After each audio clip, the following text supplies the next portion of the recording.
31ની ઉજવણીમાં નશામાં ચૂર લોકો સામે પોલીસે આકરી કાર્યવાહી કરી છે।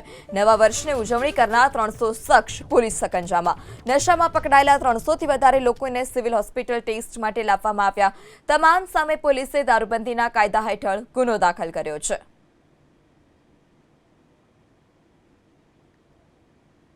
સામાન્ય રીતે પોલીસ સ્ટેશન તરફથી એમના વિસ્તારમાં જ્યાં પણ પીધેલા જોવામાં આવે છે તો એ લોકોને દારૂ પીધેલા આરોપીઓને અહીંયા લાવવામાં આવતા હોય છે અને મેડિકલ ઓફિસર દ્વારા એમની તપાસ કરીને એનું સર્ટિફિકેટ આપવામાં આવતું હોય છે અને એના બ્લડ સેમ્પલ લેવામાં આવતા હોય છે આલ્કોહોલ ટેસ્ટિંગ માટે।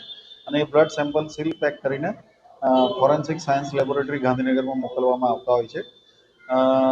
સામાન્ય રીતે 31 ડિસેમ્બર દિવસે ખૂબ વધારે પ્રમાણમાં આવી રીતે જોવા મળતા પ્રોહિબિશનના કેસો જોવા મળતા હોય છે અને પોલીસ તરફથી બી એની સઘન ચકાસણી કરવામાં આવતી હોય છે।